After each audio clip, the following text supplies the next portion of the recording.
Chapitre 18. James, le forgeron. Ce fut une longue nuit. Je tâchais de dormir, m'efforçant de faire le vide dans mon esprit, en vain. Je finis par remonter sur le chemin de ronde pour attendre, accoudé au créneau, le lever du soleil. Je me sentais en relative sécurité dans la tour. Le pont-levis était relevé, la brèche du mur avait été rebouchée, et les deux lamias empêcheraient les Mouldil ou les Malkin de revenir par les souterrains. Mais j'aurais voulu avoir des nouvelles de mon frère. Si seulement je pouvais les ramener, lui, sa femme et sa fille, à l'abri de la tour. J'aurais voulu aussi mettre l'épouvanteur en garde contre Vurmald, lui conter les derniers événements et, plus que tout, parler à Alice. Elle savait où j'étais. Si des informations lui parvenaient, elle me rejoindrait à la tour. En examinant les potions que contenait la première malle, elle en trouverait peut-être une qui conviendrait à Jack. Tenter de sortir était dangereux, et le courage me manquait. Cependant, si Alice ne s'était pas présentée avant la fin de la journée, je devrais aller la chercher. Le soleil monta dans un ciel clair, sans l'ombre d'un nuage. La matinée s'écoulait, mais à part quelques corbeaux et le passage occasionnel d'une biche ou d'un lapin, le terre-plein, entre le bois et les douves, demeurait désespérément vide.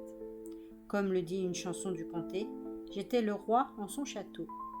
Pitoyable roi, seul, empli de peur, incapable d'imaginer que la vie puisse jamais redevenir normale.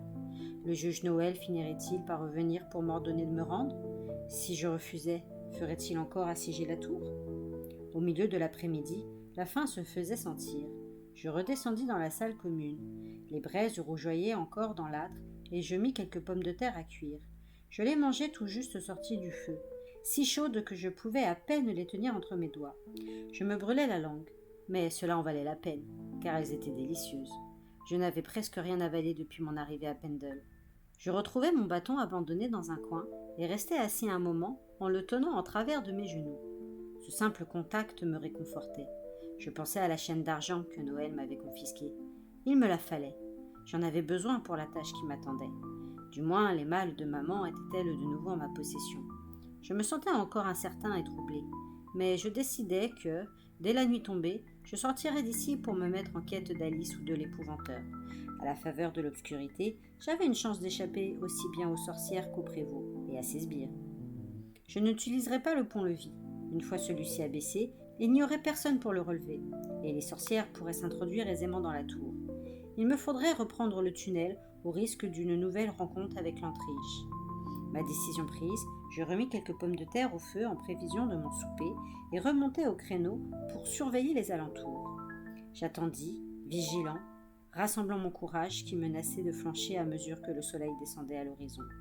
Au bout d'une bonne demi-heure, je perçus un mouvement parmi les arbres. 3 personnes sortirent du bois et s'avancèrent vers la tour. Mon cœur bondit d'espoir. La première était l'épouvanteur, chargé de 2 sacs, le sien et le mien, aisément identifiable à son bâton, son capuchon et sa démarche décidée. À sa gauche marchait Alice. Je me demandais qui était leur compagnon, un homme de belle taille qui portait quelque chose sur l'épaule. Lorsqu'il fut plus près, son allure, le balancement de son torse me semblèrent familiers, et soudain je le reconnus. C'était mon frère, James. Je ne l'avais pas vu depuis près de 3 ans, et il avait beaucoup changé. Tandis qu'il approchait, je notais à quel point le travail de la forge l'avait musclé, élargi. Son front se dégarnissait, mais son visage resplendissait de santé. Sur son épaule reposait un marteau de forgeron. Je leur fis de grands signes. Ce fut Alice qui me repéra la première. Elle dit un mot à James, qui agita le bras à son tour avec un large sourire. L'épouvanteur, lui, affichait une mine lugubre. Ils s'arrêtèrent, tous les 3, au bord des douves, face au pont-levis relevé. Mon maître brandit son bâton d'un geste impatient. « Dépêche-toi, petit! Abaisse cette passerelle et laisse-nous entrer. On n'a pas toute la nuit. » C'était plus facile à dire qu'à faire. Par chance, le mécanisme conçu pour être actionné par 2 personnes était muni d'une roue dentée, si bien que quand je la fis tourner, cran à cran, le poids du pont, soutenu par les 2 chaînes, n'entraînerait pas le cabestan trop rapidement. Sinon, la manivelle m'aurait échappé, risquant de me casser le bras ou pire. Abaisser le tablier du pont n'était que la moitié de l'ouvrage. Il me fallait encore batailler avec l'énorme porte bardée de fer. Mais dès que j'eus soulevé les lourds loquets, elle tourna d'elle-même sur ses gonds. L'instant d'après, James l'ouvrait en grand, déposait son marteau sur le sol et me serrait contre lui si fort que je crus qu'il allait me briser les côtes. « Que je suis content de te revoir, Tom !» s'écria-t-il, me portant à bout de bras et souriant d'une oreille à l'autre. Je croyais que ce jour n'arriverait jamais. Lors d'un accident à la ferme, James s'était cassé le nez, qu'il avait gardé de travers. Son visage avait du caractère, comme aimait à le dire papa. Et je ne m'étais jamais senti aussi heureux de l'avoir devant moi. « On parlera plus tard, » déclara l'épouvanteur en entrant dans la tour, Alice sur ses talons. « Avant toute chose, James, ferme cette porte au verrou et relève ce pont. Après quoi, on pourra se détendre un peu. Tiens, qu'est-ce que nous avons ici ?» Il observait la traînée de sang qui zigzaguait jusqu'à la réserve, les sourcils levés d'un air interrogateur. « C'est du sang de Mouldil ?» dis-je à voix basse. « 2 des mâles contenaient les sœurs de maman, des lamias sauvages. » L'épouvanteur hocha la tête, pas plus étonné que ça. Savait-il tout depuis le début? Je commençais à me le demander. Bien. Il nous est venu aux oreilles que les Mouldil auraient fui par les souterrains, peu après les Malkines, mais nous ignorons pourquoi. Ceci explique cela. Où sont les lamias à présent? Je désignai le sol d'un geste du pouce. En bas. James revenait vers nous après avoir verrouillé la grosse porte. Le système du pont-levis est à l'étage, s'enquit-il? Oui, à gauche de la trappe. Il m'adressa un bref sourire et escalada les marches 2 par 2. Ça va, Tom? S'enquit Alice. Je me suis occupée de ta famille et suis revenue dès que j'ai pu. J'ai eu des sales moments, c'est le moins qu'on puisse dire. Je suis soulagée de vous avoir là. Comment va Jack? Sa vie ne paraît pas en danger. Il est entre de bonnes mains, ainsi que Ellie et Marie. Je les ai soignés de mon mieux. Je lui ai préparé un breuvage. Il est toujours inconscient, mais il respire plus facilement et a repris des couleurs. C'est un costaud, ton frère. Où est-il? À Donham? Non, c'est une trop longue route. Et je voulais être vite de retour ici pour t'aider. Il est à Rougli, chez l'une de mes tantes. Je contemplais Alice avec ahurissement. Rougli était le village des Dînes. Une Dîne? Tu as confié ma famille à une Dîne? Je cherchais du regard l'appui de l'épouvanteur. Il se contenta d'hausser les épaules.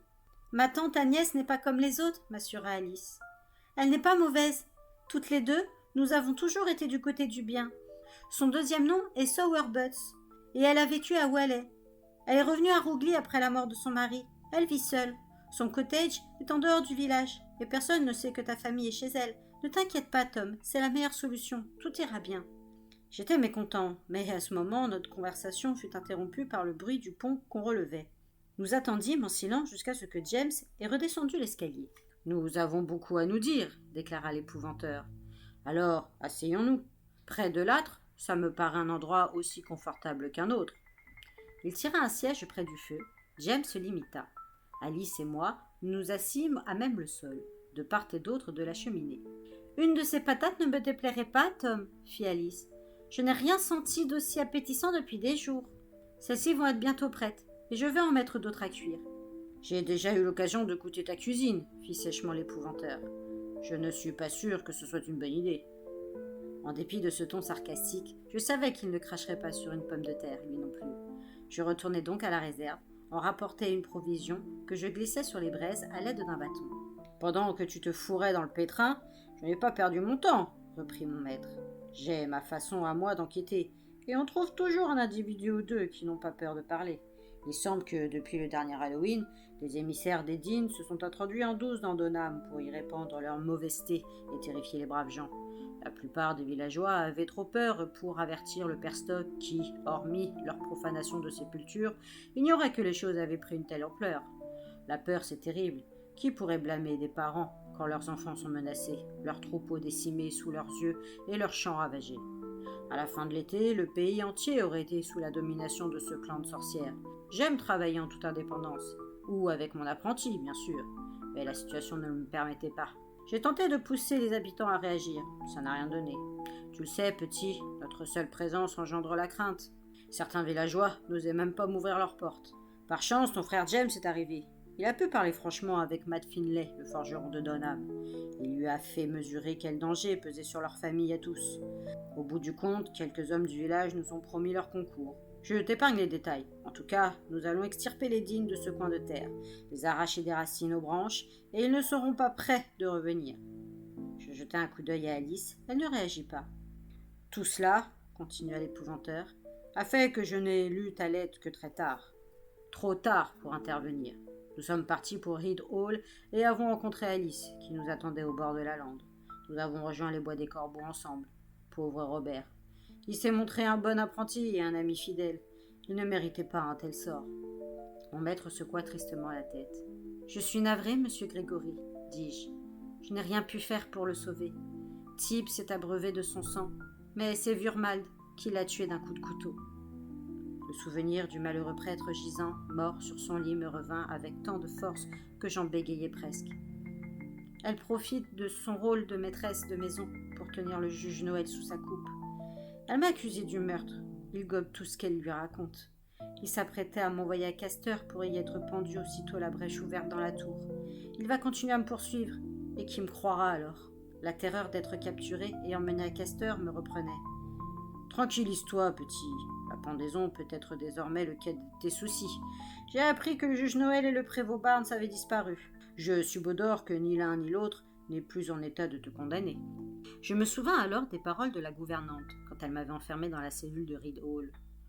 Vurmald prétendait que Noël serait bientôt mort et que tout le territoire tomberait entre ses mains.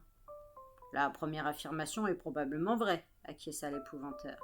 Quant à la deuxième, ce pays est peut-être en guerre, mais nous avons encore 1 ou 2 batailles à mener. Rien n'est terminé, ni ne le sera, tant qu'il me restera un souffle de vie. S'il est trop tard pour sauver le juge, du moins pouvons-nous encore affronter Vurmald, qui qu'elle soit. C'est une vieille ennemie de ma mère, comme je vous l'ai dit dans ma lettre. C'est elle qui est derrière l'alliance des clans. Elle veut détruire la paix pour laquelle maman a combattu. Elle veut me tuer, m'empêcher de devenir épouvanteur, et plonger le comté dans les ténèbres. Voilà pourquoi il lui fallait s'emparer des mâles. Elle contenait, supposait-elle, le secret du pouvoir de maman. Et c'est son idée d'évoquer le diable. Mab avait refusé de s'allier aux 2 autres clans, mais après avoir découvert les Lamia et compris que je l'avais trompée, elle a piqué une colère. Elle a déclaré qu'elle le ferait et qu'elle soutiendrait Vurmald. L'épouvanteur fourragea dans sa barbe, l'air pensif. L'expulsion des sorcières de cette tour nous coûte cher. Obliger les clans à rester séparés, tel est notre principal objectif. Et eux, ce sont ces mâles qui leur ont coûté cher. Vurmald me paraît être la clé de tout ceci. Si on lui règle son compte, on a de fortes chances que les choses se résolvent d'elles-mêmes. Les clans se sont toujours battus comme des chiens enragés. Vurmald éliminé, la situation reviendra à la normale. Plus que 3 jours avant la masse. Nous n'avons pas de temps à perdre. Nous allons frapper à l'endroit et au moment où elle s'y attendra le moins. Après quoi, qu'on ait réussi ou pas, on s'occupera de ce sabbat de sorcières et on fera en sorte d'empêcher la cérémonie. James a convaincu les villageois de Donham que l'avenir de leur famille était en jeu. Ils ont promis de nous donner un coup de main. Ils se sentaient braves à ce moment-là. Ils étaient remontés comme les dignes. Quelques jours ont passé depuis. Ils auront eu le loisir de mesurer le danger. Cela peut avoir affaibli leur engagement. Néanmoins, je suis sûr que quelques-uns tiendront parole. Fixant les braises, l'épouvanteur se frotta les mains. Eh bien, ces pommes de terre, j'ai une faim de loup.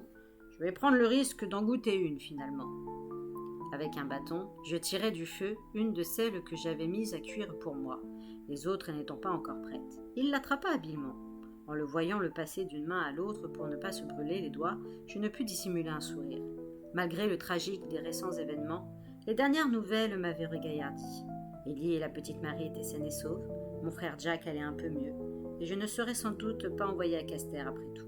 J'avais cependant une grosse inquiétude dont je n'avais pas encore parlé à mon maître, car il ne croyait pas aux prophéties, et je craignais de l'ennuyer. Ma mère avait écrit dans sa lettre que bientôt l'obscur fait cher, autrement dit le diable, parcourait de nouveau la terre. Jusqu'alors, ses prédictions s'étaient révélées exactes. Si cette fois encore elle avait raison. Cela signifiait que nous n'empêcherions pas le sabbat de la masse, et que Satan serait lâché en liberté dans notre monde. Néanmoins, tandis que le soir tombait et que nous mangions, baignés par la lumière et la chaleur du feu, cela faisait des jours que je ne m'étais pas senti aussi bien. Maman avait jeté ses mots sombres sur le papier, concluant toutefois sa lettre avec optimisme. Elle croyait en moi. J'ignorais d'où me viendrait le courage d'affronter le démon, mais je devais lui faire confiance. Au bout d'1 heure, nous décidâmes de nous accorder un peu de repos. Dans l'état d'excitation où j'étais après l'arrivée de l'épouvanteur, d'Alice et de mon frère James, je doutais de trouver le sommeil. Je proposai donc de prendre le premier tour de garde. Mieux valait que je reste éveillé au cas où les 2 Lamia aient envie de rôder par ici. Ni James ni moi ne leur serviront de pâture, mais il n'en était pas de même pour nos compagnons. J'avais d'abord eu l'intention de révéler à James qu'elles étaient nos tantes, les sœurs de notre mère. À la réflexion, cela ne me parut pas judicieux. Moi-même, après 1 an d'apprentissage auprès de l'épouvanteur, j'avais encore du mal à m'y faire. James ne le supporterait pas. Je pris le parti d'attendre que la chose fût vraiment nécessaire. Alice et mon maître s'assoupirent très vite. James, lui, se releva bientôt et, posant un doigt sur ses lèvres, désigna le fond de la salle où était rangée la malle de maman. Je l'accompagnai là-bas. « Je n'arrive pas à dormir, me dit-il. Tu veux bien qu'on bavarde un peu ? » « Bien sûr, James. Je suis si content que tu sois là. Je regrette seulement que tout aille si mal. Je continue de penser que c'est de ma faute. Avoir dans la famille l'apprenti d'un épouvanteur ne peut qu'attirer que le malheur. Depuis le début, Jack et Ellie craignaient quelque chose de ce genre. » James secoua la tête. « C'est plus grave que ça, Tom. Bien plus grave. Maman voulait que tu fasses ce métier. Elle le voulait plus que n'importe quoi. À l'enterrement de papa, elle m'a pris à part pour me confier que les forces de l'obscur grandissaient, que nous aurions à les combattre. Elle m'a demandé, lorsque ces temps seraient venus, de m'installer à la ferme pour apporter mon aide à Jack et sa famille. J'ai accepté. « Alors tu vas vivre là-bas ?» Il acquiesça. « Pourquoi pas ? Rien ne me retient à Ormskirk. Il y a bien eu une fille qui me plaisait. Ça n'a pas abouti. Elle a épousé un fermier du coin l'an dernier, et j'en ai été très malheureux. Enfin, je m'en remets. Je pourrais aider Jack aux périodes où les travaux de la ferme requièrent davantage de bras, et j'envisage de bâtir une forge derrière la grange. Je crains que tu n'aies pas assez de travail pour en vivre, dis-je. Il y a déjà 2 forgerons dans les environs maintenant. J'ai pensé relancer aussi la brasserie de bière. C'est de là que vient le nom de notre ferme, tu te souviens ? » C'était vrai. Autrefois, la maison s'appelait la brasserie, et elle fournissait en bière les villages voisins. « Tu n'y connais rien ?» objectai-je. « Non, mais je sais reconnaître une bonne bière quand j'en bois une, » s'exclama James en souriant.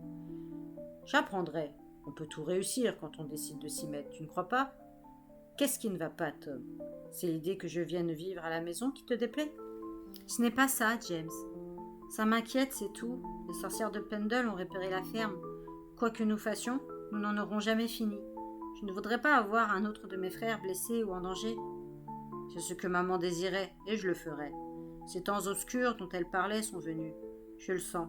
Si nous sommes menacés, je vais être là pour prêter main forte à Jack. D'ailleurs, il lui faudra sans doute un moment avant d'être complètement remis. C'est mon devoir, et je le ferai. » J'approuvais de la tête. Le devoir, je connaissais. Je comprenais la position de James. Il désigna la malle de maman. « Qu'as-tu trouvé là-dedans ? Est-ce que ça valait tant de peine ? » Je le crois. Maman me l'avait laissé entendre. L'histoire de sa vie est dans cette malle. On y trouvera peut-être quelque chose de très puissant, quelque chose qui nous aidera à combattre l'obscur. Ça prendra du temps. Il y a des quantités de livres. Certains ressemblent à des journaux. Il y a aussi de l'argent. Tu veux y jeter un œil ? Oh oui, Tom, j'aimerais beaucoup. Je soulevai le couvercle. Tandis qu'il examinait avec curiosité le contenu de la malle, j'en sortis un des sacs de pièces d'or et défis le cordon. Je fis couler dans ma main une poignée de guinées. « C'est une véritable fortune, Tom !» s'écria mon frère. « Cet argent est-il resté dans la maison toutes ces années ? » Probablement. Il y a 2 autres sacs pleins. Nous devrons faire 7 parts. Cela appartient à tous les fils de notre mère, à présent. Pas seulement à moi. Ta part paiera la construction de la forge et éloignera la fin de ta porte jusqu'à ce que tu sois établi. C'est très généreux à toi, Tom, murmura James d'un air dubitatif. Mais si telle était la volonté de maman, elle aurait fait le partage elle-même.